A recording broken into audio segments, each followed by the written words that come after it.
The skyrocketing cost of living is squeezing the average American household like a boa constrictor. You see it every day and you feel it in your wallet. When you go to the supermarket, $15 for a container of cut watermelon? Are you serious? You feel it when you go to eat out. McDonald's. Get real. This is crazy town for a burger or chicken.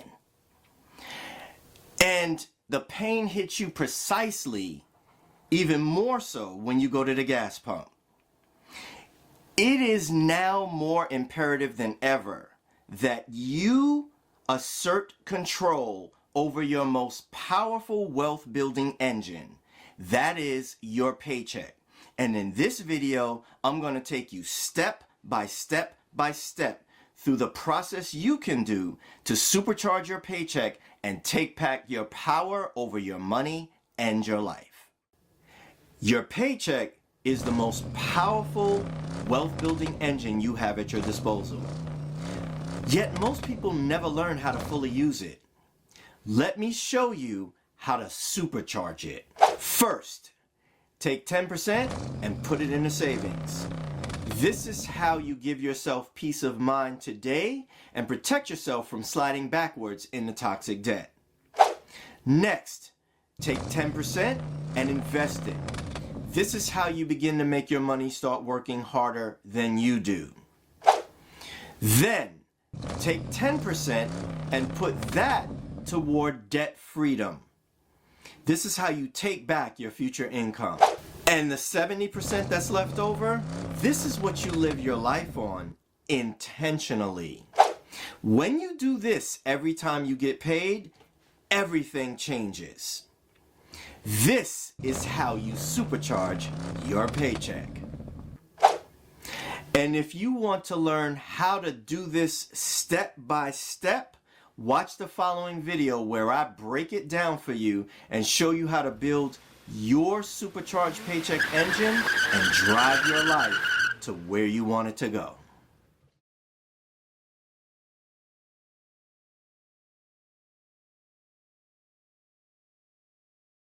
So, I just laid out the 4 things to do with your paycheck every time you get paid. What I'm going to do right now is dive deeper and take you through each one of those steps, but in greater detail so you know just how to go about making it work. Now, let me begin this by saying, I can show you all kinds of steps, I can give you techniques and all of that stuff, but, and this is my philosophy, if you layer on top of a broken foundation new stuff, the old foundation underneath is still going to keep crumbling, going to collapse, and the new stuff is just going to collapse along with it.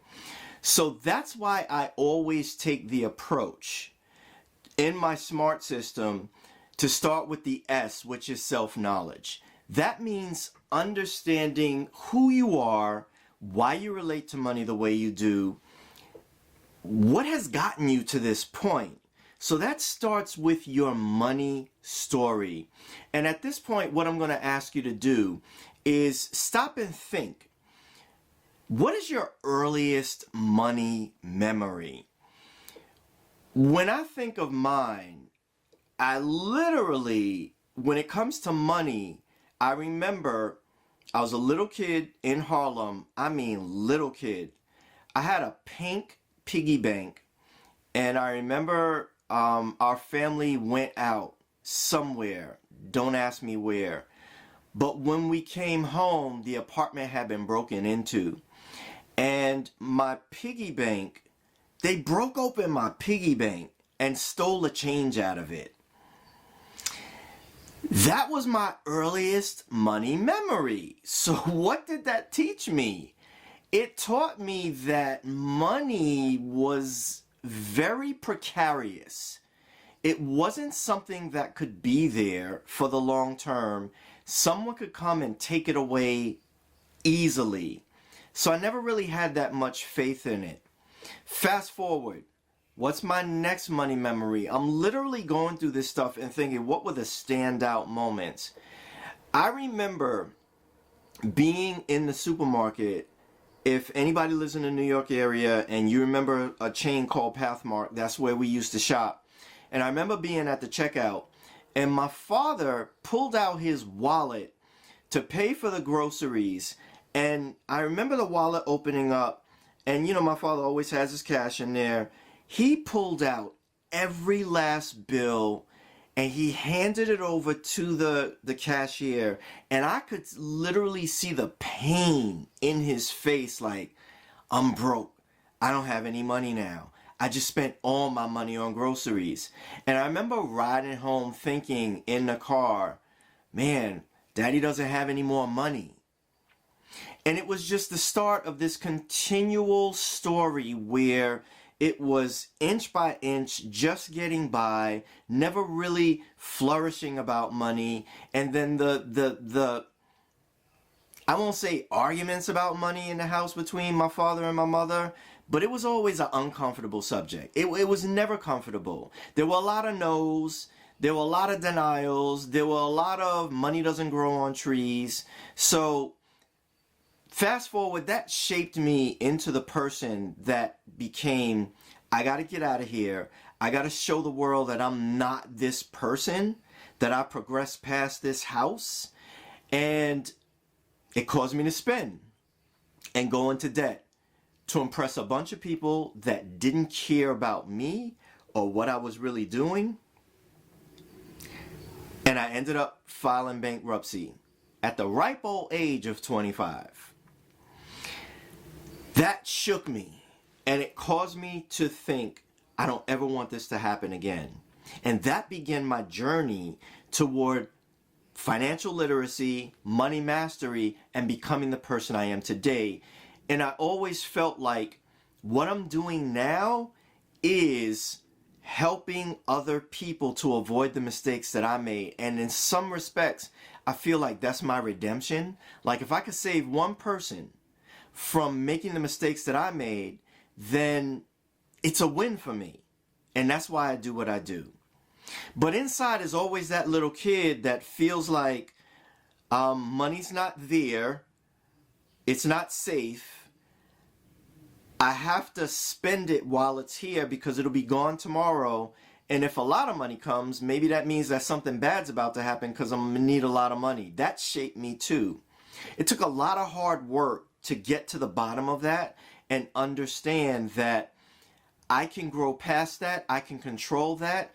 But like an alcoholic, once an alcoholic, always an alcoholic. You always have to stay on your grind and stay on top of that and understand what's driving you so that you don't slide backwards and do the things that you used to do. And that's part of how I developed my SMART system as a system of keeping me on track and then eventually help to keep others on track with their money situation. But it begins with what's going on between your ears. And I'll ask you at this point, pause, stop and think, what is your earliest money memory? What was the story around money growing up in your household? And how do you feel that has shaped you and brought you to the point where you are right now in your relationship with money? As I said in the beginning of this video, when I laid out the 4 things from a high level of what you need to do, most people don't have a money problem. They have a financial management problem. But if I increase your pay, then you're just going to keep doing the same things that you did before. That's going to get you to the place where you are. And that's where my 70-10-10-10 goes into place, because it actually is a framework that you can put on top of your money and use it to make sure that you have complete control, power over your money and your future. So let's dive right in. First, I talked about paying yourself first. 10% of your net pay after taxes goes into a high yield savings account. Now, you're not going to have just one savings account. First, you're going to set up your emergency account. That's going to start off as $1,000 beginning emergency fund. That's going to catch most things. It's going to keep you from reaching for that credit card and sliding deeper into debt. But the goal here is, if you're single, to have 3 to 6 months worth of living expenses in that bank. If you have a family and you're the major breadwinner, then you need more. You want to aim for 6 to 12 months, especially if you have a partner. You guys can work together to get that done. Now, in addition to your emergency fund, you also want to have a sinking fund. What is a sinking fund? A sinking fund is something that keeps known upcoming expenses from becoming emergencies. You know when your car needs service. You know when special occasions are coming up where you want to buy gifts for people. These are things that sit on the calendar and come around all the time, every time, on the same day of the year. So you can plan for them. That means if you know that you have a $600 expense coming up 6 months from now, you put aside $100 a month for 6 months, and in 6 months' time, you have that $600. And you do that for each and every upcoming expense. It was a life changer for me, and it was a life changer for my clients, because they found out that they didn't have to scramble to figure it out at the last minute. They actually had the money in their spending plan intentionally, so that when the expense came around, it was like, all right, I got this. It's cool. I don't have to stress. It's done. Next, if you're an entrepreneur or a salesperson with a variable income, you want to have a Hill and Valley account. What is a Hill and Valley account? A Hill and Valley account is where you stash extra money so that when you have dips in your paycheck, you can pull from it. It also disciplines you, because when you get those big months where you're flush with cash and you got extra money, you don't blow it. You know, this extra money's going into my Hill and Valley account because tough times will come. That's not being pessimistic. It's not being negative. It's being realistic. I spent the majority of my life in sales, and I've spoken to other entrepreneurs, and I know when your income is variable and it depends on what you sell, there will be up times and there will be down times. So let's just keep it real and understand that you want to keep money in your Hill and Valley account for those low times. So the bottom line here is your savings account is going to give you protection in the present and give you greater peace of mind, and keep you from harming your future by going deeper into debt. Now, let's talk about the second step. That's investing 10%. Investing is about protecting your future. Investing is the only way to multiply your money and get a return that actually enables you to outpace your income and put your money to work so that it's making money for you. How does investing work? Well, it's this little thing called compound interest. So that you have $100, and then if it's, I'm just using this as a even number. You have $100 at a 10% rate of return. That means at the end of a year, you now have $110. But starting in the new year, the 10% is not calculated on $100, it's calculated on $110. So that means that now you're adding $11 to that. So now you're making an extra $11, and it continues to grow and grow and compound until you just reach crazy proportions later on, where now the money that you're actually earning in compounding interest actually surpasses the principal amount of money that you're putting into your savings. That is the idea behind investing. Now, what are some rules about investing? Number one, you're in this for the long term, so it requires patience. This is not about day trading. You're not going to fall for these, well, let's day trade and get rich fast. I don't care how many Instagram ads you see about this person day trading and making all of this money. The vast majority of day traders, 90%, lose money. It's the people who have the patience and invest consistently in stable mutual and index funds over time that make the big wins. They even beat out the hedge fund managers on Wall Street over time. So what does that look like? You are going to invest first in your 401k at work. And you're going to do the match. Whatever the employer says the match is, you're going to do that. If it's 3%, you put in 3%. If it's 4%, you put in 4%. Don't leave that free money on the table. Next, you are going to, beyond that, get your investments up to a total of 10%. So if you're putting in 4%, that leaves 6% left over. What are you going to do? You're going to take money and open up this beautiful thing called a Roth. Roths are after-tax favored investment accounts. That means that you've already paid the income tax on it, so the government's not looking for any more money. That means whatever you put into your Roth grows interest-free for the rest of your life. When it comes time to withdraw from it, you withdraw from it interest-free. You've already paid yesterday's tax rate. You're not paying tomorrow's income tax rate, which I guarantee you is going to be higher than today's tax rate. That's why I love Roth so much. If you still haven't gotten to your 10% after that, you're just going to open up an ordinary brokerage account and invest in index funds or stable mutual funds with a proven track record that match the S&P or some other index that has given what the stock market traditionally has given, and that's a 10% rate of return over the lifetime of the modern stock market. So remember, investing is about protecting your future and putting your money to work so that it works harder for you than you do for it. Now, we go to the next step, which is attacking debt. This 10% that you're setting aside is for your debt snowball. So, you're putting that money aside, and what it's going to do, it's going to be added to your smallest debt. You're going to line up all of your debts, smallest to largest, and you're going to take the smallest one that you're making the minimum payment on. Remember, you're making minimum payments on all of these. That's how the debt snowball works. And then you're going to take that 10%, you're going to drop it on that smallest one. You're going to bang, bang, bang, bang it out.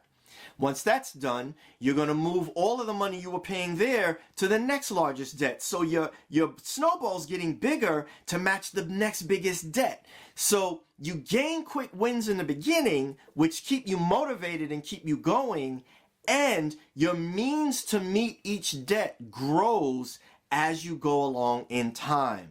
This is the most beautiful, perfect way to pay off debt. It's how I got debt free, and it's how I've helped others work their debt repayment plan and get debt free. Don't sleep on the debt snowball method.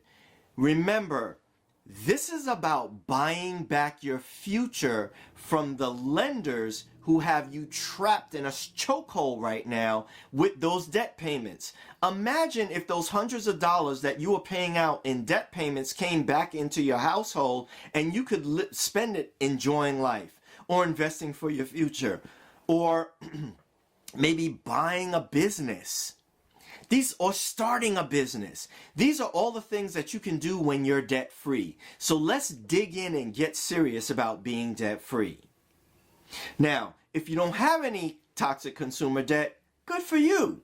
Take that money and sprinkle it across all your categories however you want. It's up to you. You've won. So you get to decide how to spend that 10%. Next step. Now we start talking about your living expenses. How do you live a rich life on the 70% that you now have left of your net income pay? First of all, you're going to take care of your 5 pillars, right? That's your food, that's your housing, that's your utilities, that's your transportation, that's your clothing. These things need to be taken care of. So you're going to make sure that you pay those things first, and you want those things ideally to be no more than 50 to 60% of your 70%. Now, what do you get to do with the rest of that up to the 70%? Now you get to enjoy life. You can do entertainment. You can eat out. You can enjoy. Now, this is discretionary money. Let's be realistic. You may not be able to hit these percentages right off when you first get started because you're just getting going. You're strengthening yourself financially. You're moving from financial instability to financial stability and growth and then financial freedom. So you got to start somewhere, and you start where you are. If you cannot save 10%, invest 10%, do your debt snowball at 10%, do something. Even if it's just $5, everybody can squirrel away $5 in each category. What I want you to do here is exercise your muscles in these areas. Get used to doing that.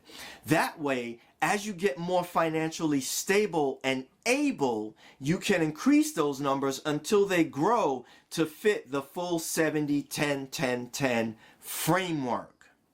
And this, my friends, is how you get yourself from where you are now to financial peace of mind and freedom. So now you have my 70-10-10-10 framework, which works in harmony with my SMART system. If you would like a community and help to get you going along these steps, to give you more personalized help and encouragement and accountability, join my Money Hero Club. Or schedule free time with me, request a free strategy session on my website at intentionalmoneysolutions.com. Then we can have a discussion, find out what your challenges are, what your goals are, and put together a map, a blueprint to get you from where you are to where you want to be. All right, I hope you found this video useful. If so, please share it with someone else. Please like it, and please keep coming back for more impactful information that I have for you each week. All right, guys, you have a great day, a fantastic week, and I will see you again soon.